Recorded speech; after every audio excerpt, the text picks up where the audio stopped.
রহমান রহিম আল্লাহ তাআলার নামে। সে বলল, হে আল্লাহ তাআলার প্রেরিত মেহমানরা, এবার বলো তোমাদের এখানে আসার পেছনে আসল ব্যাপারটা কি। তারা বলল, আমাদের আল্লাহর পক্ষ থেকে একটি অপরাধী জাতির কাছে তাদের শায়েস্তা করার জন্য পাঠানো হয়েছে। আমাদের বলা হয়েছে আমরা যেন মাটির শক্ত পাথর তাদের উপর বর্ষণ করি, যাতে তাদের নামধাম তোমার মালিকের কাছ থেকে চিহ্নিত করে দেয়া হয়েছে। এটা হচ্ছে সীমা লঙ্ঘনকারী জালেমদের জন্য। অতঃপর আমি সেই জনপদ থেকে এমন প্রতিটি মানুষকে বের করে এনেছি যারা ঈমানদার ছিল। আসলে সেখানে মুসলমানদের একটি ঘর ছাড়া উদ্ধার করার মতো দ্বিতীয় কোনো ঘরই আমি পাইনি। তাদের ধ্বংস করে আমি পরবর্তী এমন সব মানুষদের জন্য একটি নিদর্শন সেখানে রেখে এসেছি যারা আমার কঠিন আযাবকে ভয় করে। আরো নিদর্শন রেখেছি মুসার কাহিনীর মাঝেও, যখন আমি তাকে একটি সুস্পষ্ট প্রমাণ সহ ফেরাউনের কাছে পাঠিয়েছিলাম। সে তার সাঙ্গপাঙ্গ সহ হেদায়েত থেকে মুখ ফিরিয়ে নিল এবং সে বলল, এ তো হচ্ছে জাদুকর কিংবা আস্ত পাগল। অতঃপর আমি তাকে এবং তার লয় লস্করদের এই বিদ্রোহের জন্য চরমভাবে পাকড়াও করলাম এবং তাদের সবাইকে সমুদ্রে নিক্ষেপ করলাম। আসলেই সে ছিল এক দণ্ডযোগ্য অপরাধী ব্যক্তি। আদ জাতির ঘটনার মাঝেও শিক্ষণীয় উপদেশ রয়েছে। যখন আমি তাদের উপর এক সর্ববিধ্বংসী ঝড় বাতাস পাঠিয়েছিলাম, এই বিধ্বংসী বাতাস যা কিছুর উপর দিয়ে ধেয়ে এসেছে তাই পচা হাড়ের মতো চূর্ণ বিচূর্ণ করে দিয়ে গেছে। নিদর্শন রয়েছে সামুদ জাতির কাহিনীর মাঝেও, যখন তাদের বলা হয়েছিল একটি নির্দিষ্ট সময় পর্যন্ত তোমরা নিয়ামত ভোগ করতে থাকো, কিন্তু তারা তাদের মালিকের কথার নাফরমানি করল। অতঃপর এক প্রচন্ড বজ্রাঘাত তাদের উপর এসে পড়ল এবং তারা চেয়েই থাকল। আযাবের সামনে তারা একটুখানি দাঁড়াবার শক্তিও পেল না এবং এই আযাব থেকে নিজেদের তারা বাঁচাতেও পারল না। এর আগেও বিদ্রোহের জন্য আমি নূহের জাতিকে ধ্বংস করেছিলাম। নিঃসন্দেহে তারাও ছিল একটি পাপী সম্প্রদায়। আমি আমার নিজস্ব ক্ষমতা বলেই এ আসমান বানিয়েছি। নিঃসন্দেহে আমি মহান ক্ষমতাশালী। আমি এ জমিনকেও তোমাদের জন্য বিছিয়ে দিয়েছি। তোমাদের সুবিধার জন্য আমি একে কত সুন্দর করেই না সমতল করে রেখেছি। সৃষ্টি জগতের প্রত্যেকটি বস্তু আমি জোড়ায় জোড়ায় পয়দা করেছি, যাতে করে এ নিয়ে তোমরা চিন্তা গবেষণা করতে পারো। অতএব তোমরা এসবের আসল স্রষ্টা আল্লাহ তাআলার দিকেই ধাবিত হও। আমি তো তার পক্ষ থেকে আগত তোমাদের জন্য সুস্পষ্ট সতর্ককারী মাত্র। তোমরা আল্লাহ তাআলার সাথে অন্য কাউকে মাবুদ বানিয়ে নিও না। আমি তো তোমাদের জন্য তার পক্ষ থেকে একজন সুস্পষ্ট সাবধানকারী মাত্র। রসুলদের ব্যাপার এমনটিই হয়ে এসেছে। এর আগের মানুষদের কাছে এমন কোন রসুল আসেনি যাদের এরা জাদুকর কিংবা পাগল বলেনি। একই ব্যাপার, এরা কি একে অপরকে এই একই পরামর্শ দিয়ে এসেছে যে বংশানুক্রমে সবাই একই কথা বলবে? না, আসলে এরা ছিল সীমা লঙ্ঘনকারী জাতি। অতএব হে নবী, তুমি এদের উপেক্ষা করো। এজন্য তুমি কোন ক্রমেই অভিযুক্ত হবে না। তুমি মানুষদের আল্লাহ তাআলার পথে উপদেশ দিতে থাকো, কেননা উপদেশ ঈমানদারদের উপকারে আসে। আমি মানুষ এবং জিন জাতিকে আমার ইবাদত করা ছাড়া অন্য কোন উদ্দেশ্যে সৃষ্টি করিনি। আমি তো তাদের কাছ থেকে কোন রকম জীবিকা দাবি করি না। তাদের কাছ থেকে আমি এও চাই না তারা আমাকে খাবার যোগাবে। নিঃসন্দেহে আল্লাহ তাআলাই জীবিকা সরবরাহকারী। তিনি মহাপরাক্রমশালী, প্রবল ক্ষমতার অধিকারী। অতএব যারা সীমা লঙ্ঘনকারী জালেম, তাদের জন্য প্রাপ্য আযাবের অংশ ততটুকুই নির্দিষ্ট থাকবে যতটুকু তাদের পূর্ববর্তী জালেম লোকেরা ভোগ করেছে। সুতরাং আযাবের ব্যাপারে তারা যেন খুব তাড়াহুড়ো না করে। দুর্ভোগ ও ভোগান্তি তো তাদের জন্যই যারা শেষ বিচারের দিনকে অস্বীকার করেছে, যার প্রতিশ্রুতি তাদের বারবার দেয়া হয়েছে। সূরা আত-তুর। রহমান রহিম আল্লাহ তাআলার নামে। শপথ তুর পাহাড়ের, শপথ পাহাড়ি উপত্যকা অবতীর্ণ লিখিত গ্রন্থের, যা রক্ষিত আছে উন্মুক্ত পত্রে। শপথ বায়তুল মামুরের, শপথ সমুন্নত ছাদ আকাশের। আরো শপথ উদ্বেলিত সমুদ্রের। তোমার মালিকের আযাব অবশ্যই সংঘটিত হবে, তা প্রতিরোধ করার কেউই থাকবে না। যেদিন আসমান ভীষণভাবে আন্দোলিত হতে থাকবে, পাহাড় সমূহ দ্রুত গতিতে চলতে থাকবে, সেদিন দুর্ভোগ হবে একে মিথ্যা প্রতিপন্নকারীদের, যারা ক্রীড়াচ্ছলে অর্থহীন খেলাধুলা করছিল। যেদিন তাদের ধাক্কা মারতে মারতে জাহান্নামের আগুনের দিকে নিয়ে যাওয়া হবে, তাদের বলা হবে, এ হচ্ছে সেই দোজখের আগুন যাকে তোমরা অস্বীকার করতে। এটাকে কি জাদু মনে হয়? না তোমরা দেখতে পাচ্ছ না? যাও, তোমরা এতে জ্বলতে থাকো। অতঃপর এখানে বসে তোমরা ধৈর্য ধারণ করো কিংবা না করো, কার্যত তা তোমাদের জন্য সমান কথা। তোমাদের ঠিক সে ধরনের বিনিময় আজ প্রদান করা হবে যে ধরনের কাজ তোমরা করতে। অপরদিকে যারা আল্লাহকে ভয় করেছে তারা অবশ্যই আজ জান্নাতের সুরম্য উদ্যানে ও অফুরন্ত নিয়ামতে অবস্থান করবে। তাদের মালিক তাদের যা দেবেন তাতে তারা সন্তুষ্ট হবে। তাদের মালিক তাদের জাহান্নামের কঠোর আযাব থেকে বাঁচিয়ে দেবেন। তাদের আরো বলা হবে, তোমরা পরিতৃপ্তির সাথে আজ সেখানে পানাহার করতে থাকো তোমাদের আমলের বিনিময়ে। তারা সারিবদ্ধভাবে পাতা আসনে হেলান দিয়ে অবস্থায় সমাসীন হবে, আর আমি বড় বড় চোখ বিশিষ্ট সুন্দর হুরের সাথে তাদের মিলন ঘটিয়ে দেব। যেসব মানুষ নিজেরা আল্লাহর উপর ঈমান এনেছে এবং তাদের সন্তানরাও এ ঈমানের ব্যাপারে তাদের অনুবর্তন করেছে, আমি সেদিন জান্নাতে তাদের সন্তান সন্ততিদের তাদের নিজ নিজ পিতামাতার সাথে মিলিয়ে দেব।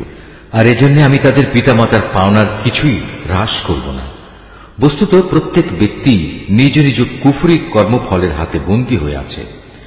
জান্নাতে আমি তাদের এমন সব ধরনের ফলমূল ও গোশত দিয়ে আহার্য পরিবেশন করব যা তারা পেতে চাইবে। সেখানে তারা একে অপরের কাছ থেকে পেয়ালা ভরে ভরে পানীয় নিতে থাকবে। সেখানে কোনো অর্থহীন কথা ও কাজকর্ম থাকবে না এবং কোন রকম অপরাধও থাকবে না।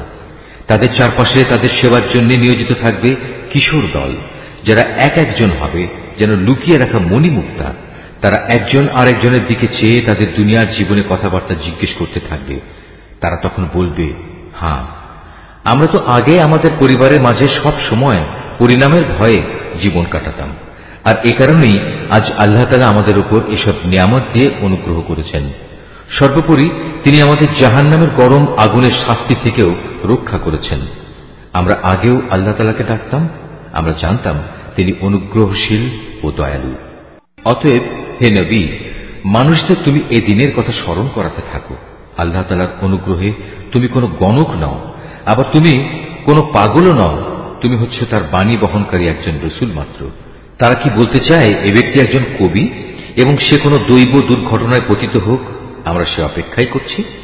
তুমি তাদের বলো, হ্যাঁ, তোমরাও অপেক্ষা করো, আমিও তোমাদের সাথে অপেক্ষা করব।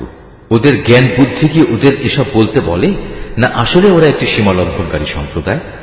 অথবা এরা কি বলতে চায় সে রসুল নিজেই কোরআনের এ কথাগুলো রচনা করে নিয়েছে? সত্য কথা হচ্ছে এরা ঈমান আনে না। তারা নিজেদের কথায় যদি সত্যবাদী হয় তবে তারাও এ কোরআনের মতো কিছু একটা রচনা করে নিয়ে আসুক না। তারা কি কোনো স্রষ্টা ছাড়া এমনি এমনি সৃষ্টি হয়ে গেছে? না তারা বলতে পারে তারা নিজেরাই নিজেদের স্রষ্টা? না তারা নিজেরাই এই আকাশমণ্ডল ও ভূমণ্ডল সৃষ্টি করেছে? আসল কথা হচ্ছে এরা আল্লাহ তাআলার সৃষ্টি কৌশলে বিশ্বাসই করে না। তাদের কাছে কি তোমার মালিকের সম্পদের ভান্ডার পড়ে আছে, না তারা নিজেরা সে সম্পদের পাহারাদার সেজে বসেছে? অথবা তাদের কাছে আসমানে ওঠার মতো কোনো সিঁড়ি আছে যাতে আরোহণ করে তারা আসমানের অধিবাসীদের কথা শুনে আসে? তাহলে তারা আসমান থেকে শোনা বিষয়ের উপর সুস্পষ্ট কোনো প্রমাণ এনে হাজির করুক। অথবা তোমরা কি আসলে মনে করো যে সব কন্যা সন্তানগুলো আল্লাহ তাআলার জন্য আর তোমাদের ভাগে থাকবে শুধু ছেলেগুলো? কিংবা তুমি কি আল্লাহর বিধানাবলীর তাবলীগের বিনিময়ে তাদের কাছ থেকে কোনো পারিশ্রমিক দাবি করছো, যা তাদের কাছে দুর্বহ জরিমানা বলে মনে হচ্ছে? অথবা তাদের কাছে রয়েছে অদৃশ্য জ্ঞানের এমন কিছু যা তারা লিখে রাখছে? না, এর কোনোটাই নয়। এরা আসলে তোমার বিরুদ্ধে কোনো ষড়যন্ত্র করার ফন্দি আঁটতে চায়। অথচ যারা আল্লাহ তাআলাকে অস্বীকার করে তারাই পরিণামে ষড়যন্ত্রের শিকারে পরিণত হয়। আল্লাহ তাআলার বদলে এদের কি অন্য কোনো মাবুদ আছে? আল্লাহ তাআলা তো এদের যাবতীয় শিরকি কর্মকাণ্ড থেকে পবিত্র। যদি কখনো এরা দেখতে পায় আসমান থেকে মেঘের একটি টুকরো ভেঙে পড়ছে, তাহলে তাকে এরা আল্লাহর কোন নিদর্শন মনে না করে বলবে এ তো হচ্ছে পুঞ্জীভূত একখণ্ড মেঘ মাত্র। হে নবী, তুমি এদের ছেড়ে দাও এমন সময় পর্যন্ত যখন তারা সে দিনটি স্বচক্ষে দেখে নেবে যেদিন তারা হুঁশ জ্ঞান শূন্য হয়ে পড়বে। সেই সর্বনাশা দিনে তাদের কোনো ষড়যন্ত্র ও ফন্দি কোনো কাজে লাগবে না এবং সেদিন তাদের কোন রকম সাহায্যও করা হবে না। যারা জুলুম করেছে তাদের জন্য এছাড়াও পার্থিব জীবনে এক ধরনের আযাব রয়েছে, কিন্তু তাদের অধিকাংশই জানে না। হে নবী, তুমি এদের ব্যাপারে ব্যস্ত হও না। তোমার মালিকের সিদ্ধান্ত আসা পর্যন্ত ধৈর্য ধারণ করো। তুমি তো হামেশা আমার চোখের সামনেই আছো। তুমি যখন শয্যা ত্যাগ করে ওঠো তখন তুমি প্রশংসার সাথে তোমার মালিকের মাহাত্ম্য ঘোষণা করো। রাতের একাংশেও তুমি তার তাসবিহ পাঠ করো, আবার রাতের শেষে তারাগুলো অস্তমিত হবার পরও তার মাহাত্ম্য ঘোষণা করো। সূরা আন-নাজম। রহমান রহিম আল্লাহ তাআলার নামে। নক্ষত্রের শপথ, যখন তা ডুবে যায়, তোমাদের সাথী পথ ভুলে যায়নি, সে পথভ্রষ্টও হয়নি। সে কখনো নিজের থেকে কোনো কথা বলে না, বরং তা হচ্ছে ওহী, যা তার কাছে পাঠানো হয়। তাকে আল্লাহর এই ওহী শিখিয়ে দিয়েছে এমন একজন ফেরেশতা যে প্রবল শক্তির অধিকারী। সে হচ্ছে সহজাত বুদ্ধিমত্তার অধিকারী। অতঃপর সে একদিন সত্যি সত্যি নিজ আকৃতিতে তার সামনে এসে দাঁড়ালো। এমন ভাবে দাঁড়ালো যেন সে ঊর্ধ্বাকাশের উপরিভাগে অধিষ্ঠিত। তারপর সে কাছে এলো, অতঃপর সে আরো কাছে এলো। এ সময় তাদের উভয়ের মাঝে ব্যবধান থাকলো মাত্র 2 ধনুকের সমান, কিংবা তার চাইতেও কম। অতঃপর সে তার আল্লাহর বান্দার কাছে ওহী পৌঁছে দিল, যা তার পৌঁছানোর দায়িত্ব ছিল। বাইরের চোখ দিয়ে যা সে দেখেছে, তার ভেতরের অন্তর তা মিথ্যা প্রতিপন্ন করেনি। তোমরা কি সে বিষয়ে বিতর্কে লিপ্ত হতে চাচ্ছ যা সে নিজের চোখে দেখেছে? সে ভুল করেনি, কারণ সে তাকে আর একবারও দেখেছিল। সে তাকে দেখেছিল সিদরাতুল মুনতাহার কাছে, যার কাছে রয়েছে মুমিনদের চিরস্থায়ী ঠিকানা জান্নাত। সে সিদরাটি তখন এমন এক জ্যোতি দিয়ে আচ্ছন্ন ছিল, যা দ্বারা তার আচ্ছন্ন হওয়া শোভনীয় ছিল। তাই এখানে তার কোনো দৃষ্টি বিভ্রম হয়নি এবং তার দৃষ্টি কোন রকম সীমা লঙ্ঘনও করেনি। অবশ্যই সে আল্লাহ তাআলার বড় বড় নিদর্শন সমূহ দেখেছে। তোমরা ভেবে দেখেছ কি লাত ও উজ্জা সম্পর্কে এবং তৃতীয় আরেকটি দেবী মানাত সম্পর্কে? তোমরা কি মনে করে নিয়েছ পুত্র সন্তান সব তোমাদের জন্য আর কন্যা সন্তান সব আল্লাহর জন্য? তাহলে তো এ বন্টন হবে নিতান্তই একটা অসঙ্গত বন্টন। মূলত এগুলো কতিপয় দেব দেবীর নাম ছাড়া আর কিছুই নয়, যা তোমরা নিজেরা এবং তোমাদের বাপ দাদারা ঠিক করে নিয়েছ। আল্লাহ তাআলা এ নামের সমর্থনে কোন রকম দলিল প্রমাণ নাজিল করেননি।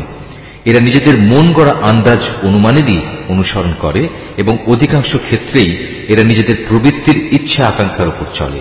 অথচ তাদের কাছে ইতিমধ্যেই তাদের মালিকের পক্ষ থেকে সুস্পষ্ট হিদায়াত এসে গেছে। অতঃপর তোমরাই বলো, এদের কাছ থেকে মানুষ যা পেতে চায় তা কি সে কখনো পেতে পারে? দুনিয়া ও আখিরাত তো আল্লাহ তাআলার জন্যই। কত ফেরেশতাই তো রয়েছে আসমানে, কিন্তু তাদের কোনো সুপারিশই ফলপ্রসূ হয় না যতক্ষণ না আল্লাহ তাআলা যাকে ইচ্ছা এবং যাকে তিনি ভালোবাসেন তাকে অনুমতি না দেন। যারা পরকালের উপর বিশ্বাস স্থাপন করে না, তারা ফেরেশতাদের দেবী তথা নারীবাচক নামে অভিহিত করে, অথচ এ ব্যাপারে তাদের কাছে কোনো জ্ঞানই নেই। তারা তো কেবল আন্দাজ অনুমানের উপরেই চলে, আর সত্যের মোকাবেলায় আন্দাজ অনুমান তো কোনো কাজেই আসে না। অতএব হে নবী, যে ব্যক্তি আমার সুস্পষ্ট স্মরণ থেকে সরে গেছে তার ব্যাপারে তুমি কোনো পরোয়া করো না, কারণ সে তো পার্থিব জীবন ছাড়া আর কিছুই কামনা করে না। তাদের মতো হতভাগ্য ব্যক্তিদের জ্ঞানের সীমারেখা তো ওইটুকুই। একথা একমাত্র তোমার মালিকই ভালো করে জানেন কে তার পথ থেকে বিচ্যুত হয়ে গেছে, এবং তিনিই ভালো করে বলতে পারেন কে সঠিক পথের সন্ধান পেয়েছে। আসমান সমূহ ও জমিনের সব কিছু আল্লাহ তাআলার জন্য। এতে করে যারা খারাপ কাজ করে বেড়ায় তিনি তাদের খারাপ প্রতিফল দান করবেন, এবং যারা ভালো কাজ করে তাদের তিনি এজন্য মহা পুরস্কার প্রদান করবেন। এটা তাদের জন্য যারা বড় বড় গুনাহ থেকে এবং বিশেষত অশ্লীলতা থেকে বেঁচে থাকে। ছোটখাটো গুনাহ সংগঠিত হলেও তারা আল্লাহর ক্ষমা থেকে বঞ্চিত হবে না, কারণ তোমার মালিকের ক্ষমার পরিধি অনেক বিস্তৃত। তিনি তোমাদের তখন থেকে ভালো করে জানেন যখন তিনি তোমাদের এ জমিন থেকে পয়দা করেছেন। তখনও তিনি তোমাদের জানতেন যখন তোমরা ছিলে তোমাদের মায়ের পেটে ক্ষুদ্র একটি ভ্রূণের আকারে। অতএব কখনো নিজেদের পবিত্র দাবি করো না। আল্লাহ তাআলা ভালো জানেন কোন ব্যক্তি তাকে বেশি ভয় করে। এই আয়াতটি যিনি তেলাওয়াত করবেন এবং যিনি এই আয়াতটির তেলাওয়াত শুনবেন তাদের সবাইকে এখানে একটি সাজদা আদায় করতে হবে। এটা ওয়াজিব। হে নবী, তুমি কি সে ব্যক্তিটিকে দেখোনি যে আল্লাহ তাআলার পথ থেকে মুখ ফিরিয়ে নিল? যে ব্যক্তি সামান্য কিছুই দান করল অতঃপর সম্পূর্ণভাবে নিজের হাত গুটিয়ে নিল, তার কাছে কি অদৃশ্য জগতের কোনো জ্ঞান ছিল যে তা দিয়ে সে অন্য কিছু দেখতে পাচ্ছিল? তাকে কি একথা জানানো হয়নি যে মূসার কাছে পাঠানো আমার সহিফা সমূহে কি কথা লেখা আছে? তাকে কি ইব্রাহিমের কথা জানানো হয়নি? ইব্রাহিম আল্লাহর বিধানাবলী পুরোপুরি পালন করেছে। কোন মানুষই অন্যের পাপের বোঝা উঠাবে না। মানুষ ঠিক ততটুকুই পাবে যতটুকু সে চেষ্টা করবে, আর তার কাজকর্ম পরীক্ষা নিরীক্ষা করা হবে এবং অচিরেই তা দেখা হবে। অতঃপর তাকে তার পুরোপুরি বিনিময় দেয়া হবে। পরিশেষে সবাইকে একদিন তোমার মালিকের কাছেই পৌঁছতে হবে। তিনি সবাইকে হাসান, তিনি সবাইকে কাঁদান, তিনি মানুষকে মারেন, তিনি তাদের বাঁচান। তিনি নরনারীর যুগল পয়দা করেছেন এক বিন্দু স্খলিত শুক্র থেকে। নিশ্চয়ই পুনরায় এদের জীবন দান করার দায়িত্বও কিন্তু তার একার। তিনি তাকে ধনশালী করেন এবং তিনি পুঁজি দান করে তা স্থায়ী রাখেন। তিনি সেরা নামক নক্ষত্রেরও মালিক। তিনি প্রাচীন আদ সম্প্রদায়কে ধ্বংস করে দিয়েছেন। তিনি আরো ধ্বংস করেছেন সামুদ জাতিকে এমন ভাবে তাদের একজনকেও অবশিষ্ট রাখেননি। এর আগে তিনি ধ্বংস করেছেন নুহের জাতিকে, কেননা তারা ছিল ভীষণ জালেম ও চরম বিদ্রোহী। তিনি একটি জনপদকে উপরে উঠিয়ে উল্টো করে ফেলে দিয়েছেন। অতঃপর সে জনপদের উপর তিনি ছেয়ে দিলেন এমন এক ভয়ঙ্কর আযাব যা তাকে পুরোপুরিভাবে ছেয়ে দিল। তারপরেও হে নির্বোধ মানুষ, তুমি তোমার মালিকের কোন কোন নিদর্শনে সন্দেহ প্রকাশ করো? আযাবের সতর্ককারী এ নবী তো আগের পাঠানো সতর্ককারীদেরই একজন। তড়িৎ আগমনকারী কিয়ামতের ক্ষণটি আজ আসন্ন হয়ে গেছে। আল্লাহ তাআলা ছাড়া কেউই সে ক্ষণটির দিনকাল সম্পর্কিত তথ্য উদ্ঘাটন করতে পারবে না। এগুলি কি তাহলে সেসব বিষয় যার ব্যাপারে তোমরা আজ রীতিমতো বিস্ময় বোধ করছো? এসব বিষয় নিয়ে তোমরা আজ হাসাহাসি করছো, অথচ পরিণামের কথা ভেবে তোমরা মোটেই কাঁদছ না।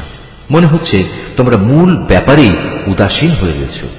অতএব তোমরা আল্লাহ তাআলার সামনে সাজদাবনত হও এবং কাউকে শরীক করা ব্যতীত তাঁরই ইবাদত করো। সূরা আল কমর। রহমান রহিম আল্লাহ তাআলার নামে। কিয়ামত নিকটবর্তী হয়ে গেছে এবং চাঁদ বিদীর্ণ হয়ে গেছে। এদের অবস্থা হচ্ছে, এরা কোনো নিদর্শন দেখলে তা থেকে মুখ ফিরিয়ে নেয় এবং বলে, এটা তো হচ্ছে এক চিরাচরিত জাদুকরী ব্যাপার, এক্ষুনি যার অবসান ঘটবে। তারা সত্য অস্বীকার করে এবং নিজেদের খেয়াল খুশির অনুসরণ করে চলে। অথচ প্রত্যেকটি কাজের একটি চূড়ান্ত নিষ্পত্তির সময় রয়েছে। অবশ্যই এ লোকদের কাছে অতীত জাতিসমূহের উপর আযাবের সংবাদসমূহ এসেছে, এমন সংবাদ যাতে বিদ্রোহের শাস্তির হুঁশিয়ারি রয়েছে। এগুলো হচ্ছে পুরোপুরি জ্ঞান সমৃদ্ধ ঘটনা, যদিও এসব সতর্কবাণী তাদের কোনোই উপকারে আসে না। অতএব হে নবী, তুমি এদের নিজেদের অবস্থার উপর ছেড়ে দাও। যেদিন একজন আহ্বানকারী এদের একটি অপ্রিয় বিষয়ের দিকে আহ্বান করবে, সেদিন তারা অবনত দৃষ্টি নিয়ে একে একে কবর থেকে এমন ভাবে বেরিয়ে আসবে যেন ইতস্তত বিক্ষিপ্ত পঙ্গপাল। তারা সবাই তখন সেই আহ্বানকারীর দিকে দৌড়াতে থাকবে যারা এদিনকে অস্বীকার করেছিল। তারা বলবে, এ তো দেখছি আসলে এক ভয়াবহ দিন। এদের আগে নুহের জাতীয় এভাবে তাদের নবীকে অস্বীকার করেছিল। তারা আমার বান্দা নূহ নবীকে মিথ্যা সাব্যস্ত করেছে। তারা তাকে পাগল বলে আখ্যায়িত করেছে, তাকে ধমক দেওয়া হয়েছিল। অবশেষে সে তার মালিককে ডাকল এবং বলল, হে আমার মালিক, আমি অসহায় হয়ে পড়েছি, অতএব তুমি এদের কাছ থেকে প্রতিশোধ নাও। এরপর আমি তার ডাকে সাড়া দিলাম এবং প্রবল বৃষ্টির পানি বর্ষণের জন্য আসমানের দ্বারসমূহ খুলে দিলাম। ভূমির স্তর বিদীর্ণ করে তা পানির প্রচন্ড প্রস্রবণে পরিণত করলাম। অতঃপর আসমান ও জমিনের পানি এক জায়গায় মিলিত হল এমন একটি কাজের জন্য যা আগে থেকে ঠিক করে রাখা হয়েছিল। তখন আমি তাকে কাঠ ও পেরেক নির্মিত একটি যানে উঠিয়ে নিলাম, যা আমার প্রত্যক্ষ দৃষ্টির সামনে ধীরে ধীরে বয়ে চলল। এই কাজটি ছিল সে ব্যক্তির জন্য আমার একটি পুরস্কার বিশেষ, যাকে মাত্র কিছুদিন আগেও অস্বীকার করা হয়েছিল। আমি জলযান সদৃশ সেই জিনিসটিকে পরবর্তী মানুষদের জন্য একটি নিদর্শন হিসেবে রেখে দিয়েছি। কে আছে আজ এর থেকে শিক্ষা গ্রহণ করার? হ্যাঁ, এমন কেউ থাকলে এসো, দেখে নাও কেমন কঠোর ছিল আমার আযাব এবং কত সত্য ছিল আমার সতর্কবাণী। আমি অবশ্যই উপদেশ গ্রহণ করার জন্য এ কোরআনকে সহজ করে দিয়েছি। কে আছে তোমাদের মাঝে এর থেকে শিক্ষা গ্রহণ করার? আদ জাতির লোকেরাও আমার নবীকে মিথ্যা বলেছে। তোমরা দেখে নিতে পারো তাদের প্রতি আমার আযাব কেমন কঠোর ছিল এবং কত সত্য ছিল আমার সতর্কবাণী। এক স্থায়ী কুলক্ষণের দিনে আমি ওদের উপর প্রবল বায়ু প্রেরণ করেছিলাম, যা মানুষদের এমন ভাবে ছুঁড়ে ছুঁড়ে নিক্ষেপ করছিল যেন তা খেজুর গাছের এক একটি উৎপাটিত কাণ্ড। হ্যাঁ, দেখে নাও কেমন কঠোর ছিল আমার আযাব আর কত সত্য ছিল আমার সতর্কবাণী। অবশ্যই আমি উপদেশ গ্রহণের জন্য কোরআনকে সহজ করে দিয়েছি। কে আছে তা থেকে শিক্ষা গ্রহণ করার? সামুদ সম্প্রদায়ও আযাবের সতর্ককারী নবী ও রসুলদেরকে মিথ্যাবাদী বলেছিল। তারা বলেছিল, আমরা কি এমন একজন লোকের কথা মেনে চলব যে ব্যক্তি একা আমাদেরই একজন?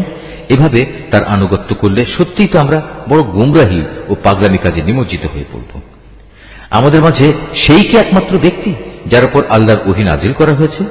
আসলে সে হচ্ছে একজন মিথ্যাবাদী ও অহংকারী ব্যক্তি। আগামীকাল মহাবিচারের দিন তারা ভালো করে এটা জানতে পারবে কে ছিল তাদের মধ্যে মিথ্যাবাদী ও অহংকারী ব্যক্তি। আমি অচিরেই তাদের পরীক্ষার জন্য একটি উষ্ট্রি পাঠাবো। তুমি একান্ত কাছে থেকে তাদের দিকে লক্ষ্য করো এবং একটুখানি ধৈর্য ধরো এবং তাদের পরিণামটা দেখো।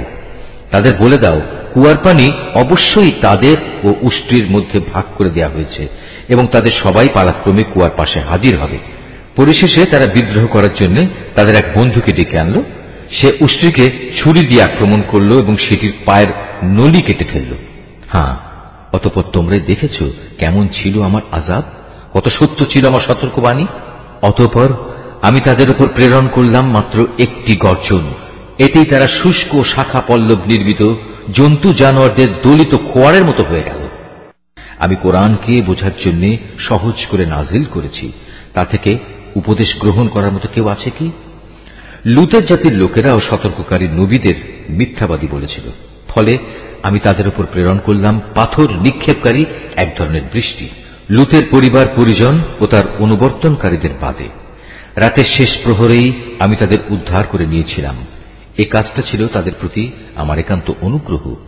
যে ব্যক্তি আমার অনুগ্রহের কৃতজ্ঞতা আদায় করে আমি তাকে এভাবেই পুরস্কৃত করি।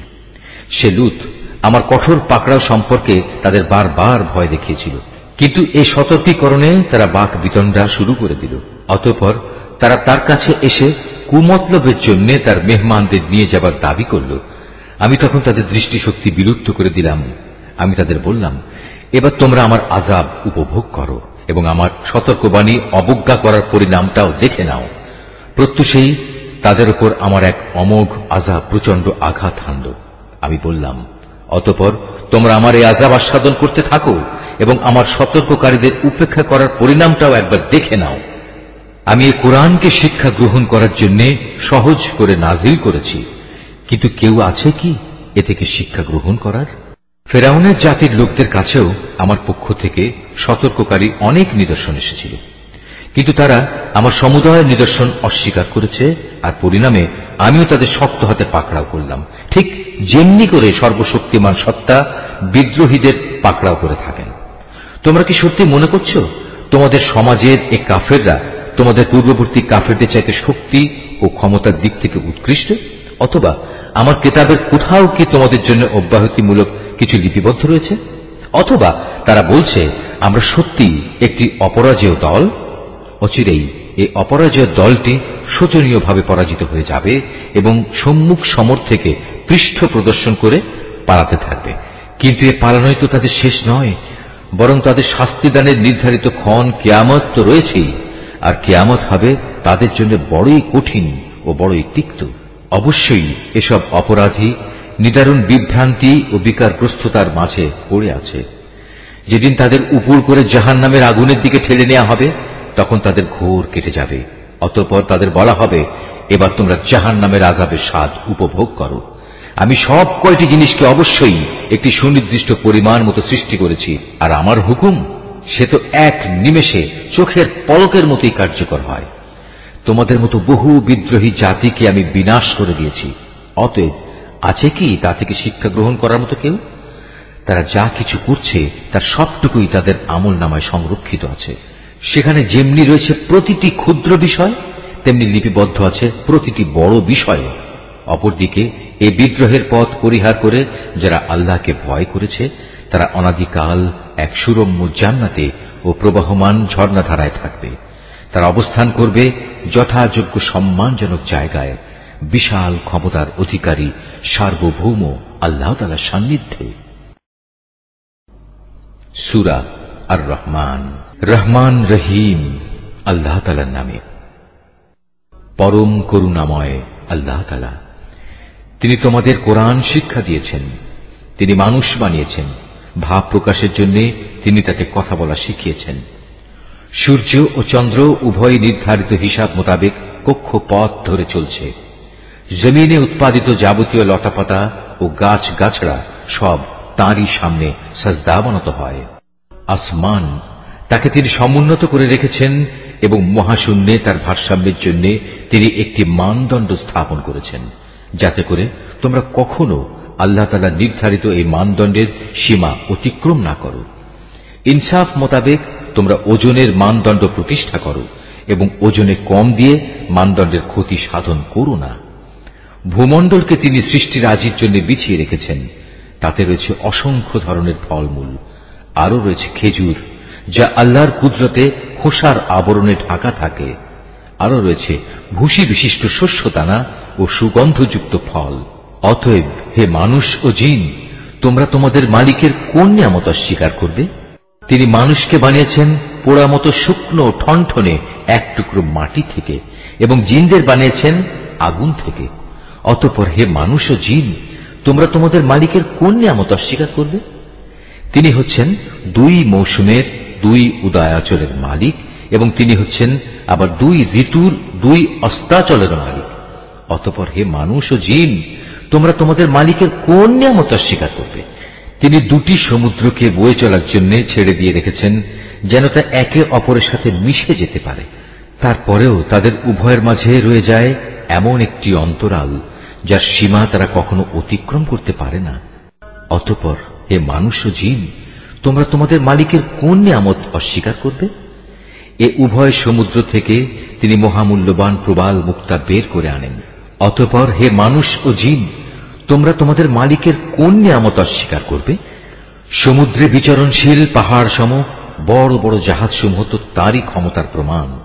অতঃপর হে মানুষ ও জিন, তোমরা তোমাদের মালিকের কোন কোন নিয়ামত অস্বীকার করবে? জমিন ও তার উপর যা কিছু আছে তা সবই একদিন বিলীন হয়ে যাবে, বাকি থাকবে শুধু তোমার মালিকের সত্তা, যিনি পরাক্রমশালী ও মহানুভব। অতএব হে মানুষ ও জিন, তোমরা তোমাদের মালিকের কোন কোন নিদর্শন অস্বীকার করবে? এই আকাশমণ্ডলী ও ভূমণ্ডলে যত কিছু আছে সবাই নিজ নিজ প্রয়োজন তার কাছেই চায়, আর তিনি প্রতিদিন প্রতি মুহূর্তে কোনো না কোনো কাজে তৎপর রয়েছেন। অতএব হে মানুষ ও জিন, তোমরা তোমাদের মালিকের কোন নিদর্শন অস্বীকার করবে? হে মানুষ ও জিন, এ ব্যস্ততার মাঝেও কিন্তু আমি তোমাদের হিসাব নেয়ার জন্য অচিরাই সময় বের করে নেব। অতএব হে মানুষ ও জিন, তোমরা তোমাদের মালিকের কোন নিদর্শন অস্বীকার করবে? হে জিন ও মনুষ্য সম্প্রদায়, যদি আকাশমণ্ডলী ও ভূমণ্ডলের এই সীমারেখা অতিক্রম করার তোমাদের সাধ্য থাকে তাহলে যাও, অতঃপর তা অতিক্রম করেই দেখো, কিন্তু আমার অনুমতি ছাড়া তোমরা কিছুতেই এই সীমা সরহদ অতিক্রম করতে পারবে না। অতএব হে মানুষ ও জিন, তোমরা তোমাদের মালিকের কোন নিদর্শন অস্বীকার করবে? সেদিন তোমাদের উভয় সম্প্রদায়ের উপর আগুনের স্ফুলিঙ্গ ও ধোঁয়ার কুণ্ডলী পাঠানো হবে, তোমরা কিছুতেই তা প্রতিরোধ করতে পারবে না। অতএব হে মানুষ ও জিন, তোমরা তোমাদের মালিকের কোন নিদর্শন অস্বীকার করবে? যেদিন আসমান ফেটে যাবে এবং তা লাল চামড়ার মতো রক্তবর্ণ হয়ে পড়বে। অতএব হে মানুষ ও জিন, তোমরা তোমাদের মালিকের কোন নিদর্শন অস্বীকার করবে? সেদিন কোনো মানুষ ও জিনের কাছ থেকে তার অপরাধ সম্পর্কে কোনো কৈফিয়ত জিজ্ঞেস করা হবে না। অতঃপর হে মানুষ ও জিন, তোমরা তোমাদের মালিকের কোন নিদর্শন অস্বীকার করবে? অপরাধীরা তাদের অপরাধী চেহারা দিয়ে সেদিন এমনিই চিহ্নিত হয়ে যাবে। অপরাধের নথি তাদের ললাটে এঁটে থাকবে এবং তাদের কপালের চুল ও পা ধরে ধরে হাঁকিয়ে নেওয়া হবে। অতঃপর হে মানুষ ও জিন, তোমরা তোমাদের মালিকের কোন নিদর্শন অস্বীকার করবে?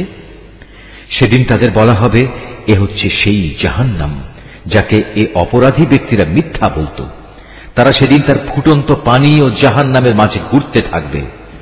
অতএব হে মানুষ ও জিন, তোমরা তোমাদের মালিকের কোন নিদর্শন অস্বীকার করবে? তোমাদের মাঝে যে ব্যক্তি তার নিজের মালিকের সামনে দাঁড়াবার ভয় করবে, তার জন্য থাকবে দুটো সুরম্য বাগিচা। অতঃপর হে মানুষ ও জিন, তোমরা তোমাদের মালিকের কোন নিয়ামত অস্বীকার করবে? সে বাগিচা দুটো আবার হবে ঘন শাখা প্রশাখা বিশিষ্ট। অতঃপর হে মানুষ ও জিন, তোমরা তোমাদের মালিকের কোন নিয়ামত অস্বীকার করবে? সেখানে দুটো ঝর্ণাধারা প্রবাহমান থাকবে। অতএব হে মানুষ ও জিন, তোমরা তোমাদের মালিকের কোন নিয়ামত অস্বীকার করবে? সেখানে প্রতিটি ফল থাকবে আবার দু প্রকারের।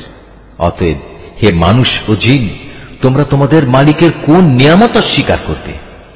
জান্নাতের অধিবাসীরা সেখানে হেলান দিয়ে আয়েসে বসবে রেশমের আস্তর দিয়ে মোড়ানো পুরু ফরসের উপর। এ সময় উভয় উদ্যান ফল সহ তাদের সামনে ঝুলন্ত অবস্থায় থাকবে। অতএব হে মানুষ ও জিন, তোমরা তোমাদের মালিকের কোন নিয়ামত অস্বীকার করবে? সেখানকার অগণিত নিয়ামতের মধ্যে থাকবে আয়তনয়না সুন্দরী হুর, যাদের জান্নাতের এ অধিবাসীদের আগে কোনো মানুষ কিংবা জিন কখনো স্পর্শও করেনি। অতএব হে মানুষ ও জিন, তোমরা তোমাদের মালিকের কোন নিয়ামত অস্বীকার করবে? এরা যেন এক একজন প্রবাল ও পদ্মরাগের মতো অপরূপ। অতএব হে মানুষ ও জিন, তোমরা তোমাদের মালিকের কোন নিয়ামত অস্বীকার করবে? তুমিই বলো। উত্তম আনুগত্যের বিনিময়ে উত্তম পুরস্কার ছাড়া আর কি হতে পারে? অতএব হে মানুষ ও জিন, তোমরা তোমাদের মালিকের কোন নিয়ামত অস্বীকার করবে? নিয়ামতের এ দুটো উদ্যান ছাড়াও সেখানে রয়েছে দুটো ভিন্ন ধরনের উদ্যান। অতএব হে মানুষ ও জিন, তোমরা তোমাদের মালিকের কোন কোন নিয়ামত অস্বীকার করবে? সে দুটো বাগিচা হবে চিরসবুজ ও ঘন। অতএব হে মানুষ ও জিন, তোমরা তোমাদের মালিকের কোন নিয়ামত অস্বীকার করবে? সেখানে থাকবে দুটো ঝর্ণাধারা, ফোয়ারার মতো সদা উচ্ছল গতিতে তা বইতে থাকবে। অতএব হে মানুষ ও জিন, তোমরা তোমাদের মালিকের কোন নিয়ামত অস্বীকার করবে? সেখানে আরো থাকবে রং বেরঙের ফল পাকড়া, খেজুর ও আনার। অতএব হে মানুষ ও জিন, তোমরা তোমাদের মালিকের কোন নিয়ামত অস্বীকার করবে? সেখানে থাকবে সৎ স্বভাবের অনিন্দ সুন্দরী রমণীরা। অতএব হে মানুষ ও জিন, তোমরা তোমাদের মালিকের কোন নিয়ামত অস্বীকার করবে? এ হুররা রয়েছে তাঁবুতে অপেক্ষমান অবস্থায়। অতএব হে মানুষ ও জিন, তোমরা তোমাদের মালিকের কোন নিয়ামত অস্বীকার করবে? এই জান্নাতের অধিবাসীদের আগে অন্য কোন মানুষ কিংবা জিন এদের স্পর্শও করেনি। অতএব হে মানুষ ও জিন, তোমরা তোমাদের মালিকের কোন নিয়ামত অস্বীকার করবে? জান্নাতের অধিকারী এ ব্যক্তিরা সুন্দর গালিচার বিছানা ও সবুজ চাদরের উপর হেলান দিয়ে বসবে। অতএব হে মানুষ ও জিন, তোমরা তোমাদের মালিকের কোন নিয়ামত অস্বীকার করবে? কত মহান তোমার মালিকের নাম! তিনি মহাপ্রতাপশালী ও পরম অনুগ্রহশীল। সূরা আল ওয়াকিয়া। রহমান রহিম আল্লাহ তাআলার নামে। যখন কিয়ামতের অবশ্যম্ভাবী ঘটনাটি সংঘটিত হবে, তখন কেউই তার অস্বীকারী থাকবে না। এই ঘটনাটি হবে কারো মর্যাদা ভুলুণ্ঠনকারী আর কারো মর্যাদা সমুন্নতকারী। পৃথিবী যখন প্রবল কম্পনে কম্পিত হবে, পর্বতমালা সম্পূর্ণরূপে চূর্ণ বিচূর্ণ করে দেয়া হবে, অতঃপর তা বিক্ষিপ্ত ধুলাবালিতে পরিণত হয়ে যাবে, আর তোমরা 3 ভাগে ভাগ হয়ে যাবে। প্রথমত হবে ডান দিকের দল। জানো এই ডান দিকের দলটি কত সৌভাগ্যবান। দ্বিতীয়ত হবে বাম দিকের দল, আরে বাম দিকের দলটি কত হতভাগা। তৃতীয়ত হবে অগ্রবর্তী ঈমান আনয়নকারী দল। এরাই হল মূলত প্রধান অগ্রগামী দল। এরা হচ্ছে আল্লাহ তাআলার একান্ত ঘনিষ্ঠ বান্দা। এরা অবস্থান করবে নিয়ামতে পরিপূর্ণ জান্নাত সমূহে। এদের বড় অংশটি অবশ্য হবে আগের লোকদের মধ্যে থেকে, আর সামান্য অংশই থাকবে পরবর্তী লোকদের মাঝ থেকে। তারা থাকবে স্বর্ণখচিত আসনের উপর। তার উপর একে অপরের মুখোমুখি আসনে হেলান দিয়ে বসবে। তাদের চারপাশে তাদের সেবার জন্য চিরকিশোরদের একটি দল ঘুরতে থাকবে। পানপাত্র ও প্রবহমান সুরা ভর্তি পেয়ালা নিয়ে এরা হাজির হবে। সেই সুরা পান করার কারণে তাদের কোনো শির পীড়া হবে না, তারা কোন রকম নেশাগ্রস্তও হবে না। সেখানে আরো থাকবে তাদের নিজ নিজ পছন্দ মতো বেছে নেওয়া ফলমূল, থাকবে তাদের মনের চাহিদা মোতাবেক রকমারি পাখির গোশত। সেবার জন্য মজুদ থাকবে সুন্দরী সুনয়না তরুণী দল। তারা যেন এক একটি সযত্নে ঢেকে রাখা মুক্তা। এর সব কিছুই হচ্ছে তাদের সেই কাজের পুরস্কার যা তারা দুনিয়ায় করে এসেছে। সেখানে তারা কোনো অর্থহীন প্রলাপ বা কথাবার্তা শুনতে পাবে না। সেখানে বলা হবে শুধু শান্তি, নিরবচ্ছিন্ন শান্তি। অতঃপর আসবে ডান পাশের লোক। আর কারাই ডান পাশের লোক? তারা অবস্থান করবে এমন এক উদ্যানে যেখানে থাকবে শুধু কাঁটাবিহীন বড়ই গাছ, থাকবে কাঁদি কাঁদি কলা, যার মনোরম ছায়া দূর দূরান্ত পর্যন্ত সম্প্রসারিত হবে। আর থাকবে প্রবহমান ঝর্ণাধারার পানি, পর্যাপ্ত পরিমাণ ফলমূল, এমন সব ফল যার সরবরাহ কখনো নিঃশেষ হবে না এবং যার ব্যবহার কখনো নিষিদ্ধ করা হবে না। আর থাকবে উঁচু উঁচু বিছানা। আমি তাদের বানিয়েছি বানানোর মতো করেই। তাদের একটি বৈশিষ্ট্য হচ্ছে আমি তাদের চিরকুমারী করে রেখেছি। আরেকটি বৈশিষ্ট্য হচ্ছে তারা হবে সব বয়সের প্রেম সোহাগিনী। এগুলো হচ্ছে প্রথম দলের ডান পাশের লোকদের জন্য। এ ডান পাশের লোকদের এক বিরাট অংশ হবে আগের লোকদের মাঝ থেকে, আবার অনেকে হবে পরবর্তী লোকদের মাঝ থেকেও, যারা হচ্ছে বাম পাশের লোক। তুমি কি জানো এ বাম পাশের লোক কারা? যাদের অবস্থান হবে জাহান্নামের উত্তপ্ত ও ফুটন্ত পানিতে এবং ঘন কালো রঙের ধোঁয়ার ছায়ায়। সে ছায়া যেমন শীতল নয়, তেমনি তা কোন রকম আরামদায়কও হবে না। এরা হচ্ছে সেসব লোক যারা এর আগে দুনিয়ায় অত্যন্ত সুখ সম্পদে কাটাত। এরা জঘন্য পাপ কাজেও বারবার লিপ্ত হয়ে পড়ত। এরা বলতো, আমরা যখন মরে যাব এবং মরে যাওয়ার পর আমরা যখন মাটি ও হাড়ের সমষ্টিতে পরিণত হয়ে যাব, তখনও কি আমাদের পুনরুজ্জীবিত করা হবে? এভাবে আমাদের বাপ দাদা এবং পূর্বপুরুষদেরও কি জীবিত করা হবে? হে নবী, তুমি বলো, অবশ্যই আগে পরের সব লোককেই একটি নির্দিষ্ট দিনে একটা নির্দিষ্ট সময়ে অবশ্যই জড়া করা হবে। অতঃপর কাফিরদের বলা হবে, ও হে পথভ্রষ্ট ও এ দিনের আগমনকে মিথ্যা প্রতিপন্নকারী ব্যক্তিরা, দুনিয়ায় যা অর্জন করেছ তার বিনিময়ে আজ তোমরা ভক্ষণ করবে জাক্কুম নামক একটি গাছের অংশ। অতঃপর তা দিয়েই তোমরা তোমাদের পেট ভরবে। তার উপর তোমরা পান করবে জাহান্নামের ফুটন্ত পানি। তাও আবার পান করতে থাকবে মরুভূমির তৃষ্ণার্ত উটের মতো করে। এ হবে কিয়ামতে তাদের যথার্থ মেহমানদারি। আমি যে তোমাদের সবাইকে পয়দা করেছি, এ কথাটা তোমরা কি স্বীকার করছো না? তোমরা যে নারী দেহের একটি ভাণ্ডে এক বিন্দু বীর্যপাত করো, সে সম্পর্কে কখনো কি ভেবে দেখেছ? বলো তো, তাকে কি তোমরা পূর্ণাঙ্গ মানুষ বানিয়ে দাও, না আমি তার স্রষ্টা? তোমাদের মাঝে সবার মৃত্যু আমি নির্ধারণ করি এবং আমি এ ব্যাপারে মোটেই অক্ষম নই যে তোমাদের বদলে তোমাদের মতোই আর এক দল মানুষ বানিয়ে দেব এবং প্রয়োজনে তোমাদেরই আবার এমন ভাবে তৈরি করব যে কিছুই তোমরা জানতে পারবে না।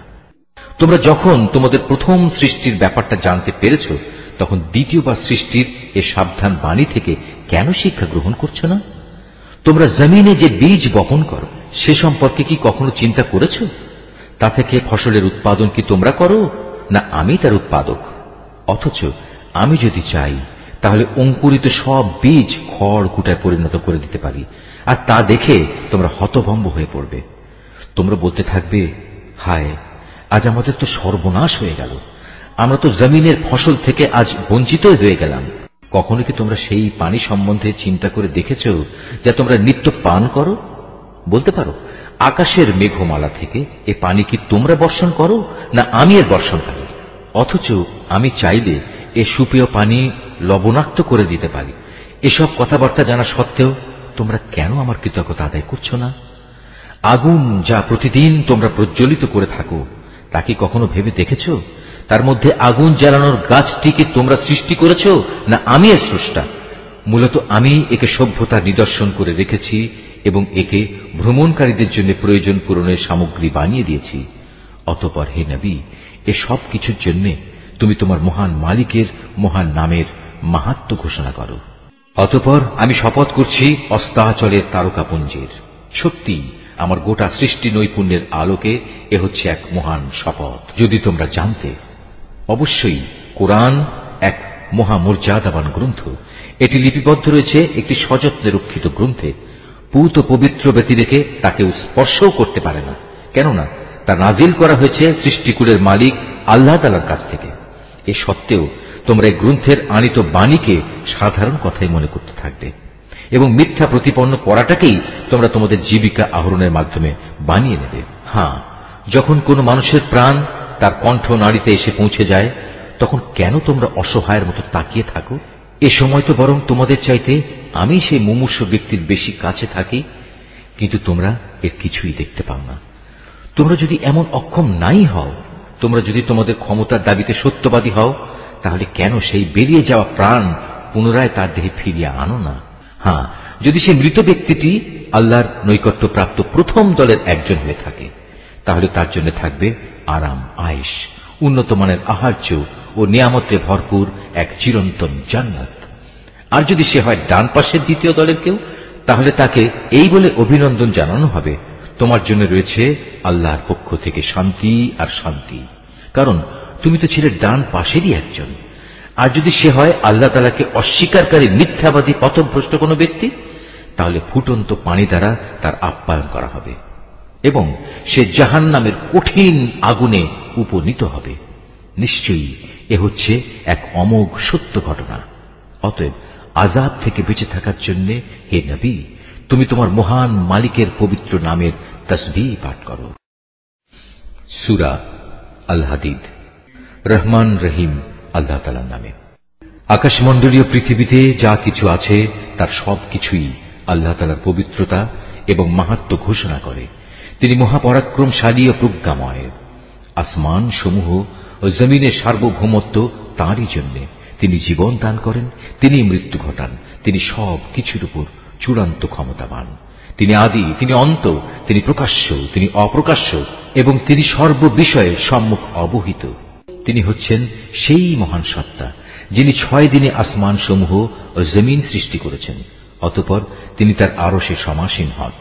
তিনি জানেন যা কিছু এ ভূমির ভেতরে প্রবেশ করে, আবার যা কিছু ভূমি থেকে বেরিয়ে আসে।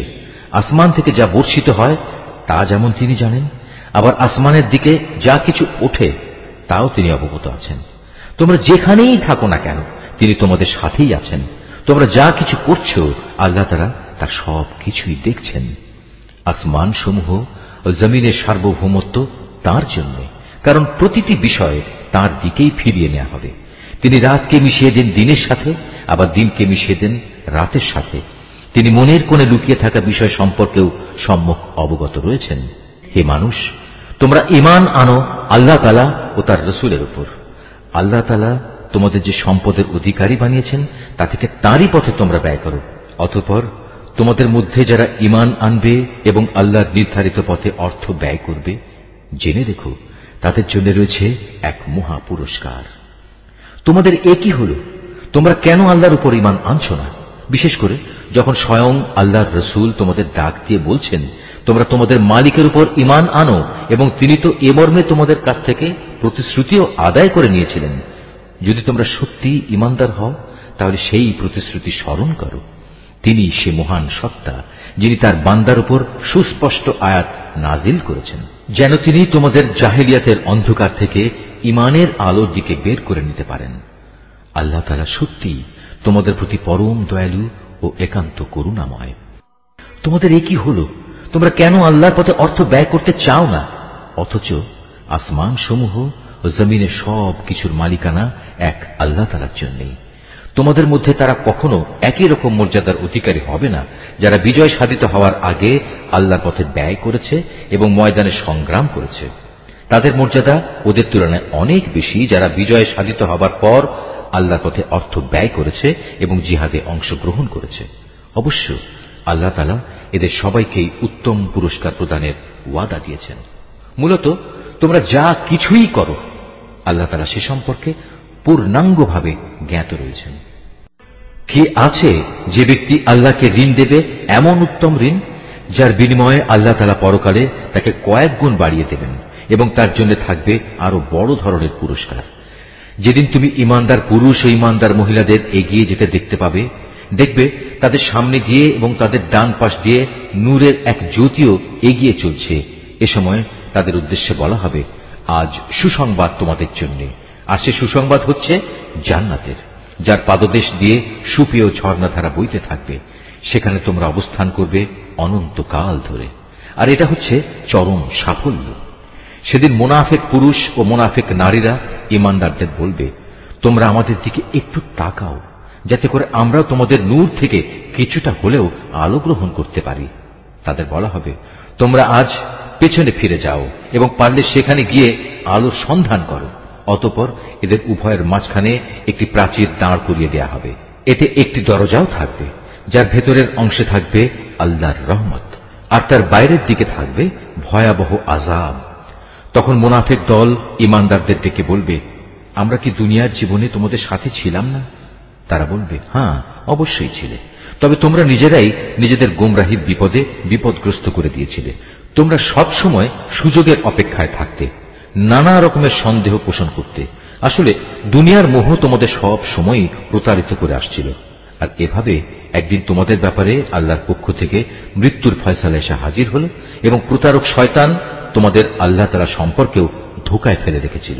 অতঃপর আজ আযাব থেকে বাঁচানোর জন্য তোমাদের কাছ থেকে কোন রকম মুক্তিপণ গ্রহণ করা হবে না, আর না তাদের কাছ থেকে কোন রকম মুক্তিপণ গ্রহণ করা হবে যারা আল্লাহ তাআলাকে অস্বীকার করেছে।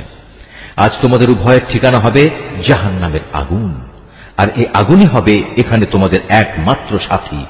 কত নিকৃষ্ট তোমাদের এই পরিণাম! ঈমানদারদের জন্য এখনো কি সে ক্ষণটি এসে পৌঁছয়নি যে আল্লাহর আযাবের স্মরণে আল্লাহ তাআলা যা কিছু নাজিল করেছেন তার স্মরণে তাদের অন্তরসমূহ বিগলিত হয়ে যাবে এবং সে কখনোই তাদের মতো হবে না যাদের কাছে এর আগে আল্লাহর কিতাব নাজিল করা হয়েছিল। অতঃপর তাদের উপর এক দীর্ঘকাল অতিবাহিত হয়ে গেল, যার ফলে তাদের মনও কঠিন হয়ে গেল। এদের মধ্যে এক বিরাট অংশই নাফরমান থেকে গেল। তোমরা জেনে রেখো, আল্লাহ তাআলাই এ ভূমিকে তার মৃত্যুর পর পুনরায় জীবন দান করেন। অবশ্যই আমি আমার যাবতীয় নিদর্শন তোমাদের জন্য খুলে খুলে বর্ণনা করেছি, যাতে তোমরা অনুধাবন করতে পারো। যেসব পুরুষ ও নারী অকাতরে আল্লাহর পথে দান করে এবং আল্লাহকে উত্তম ঋণ প্রদান করে, তাদের সে ঋণ আল্লাহ তাআলার পক্ষ থেকে বহু গুণ বাড়িয়ে দেওয়া হবে।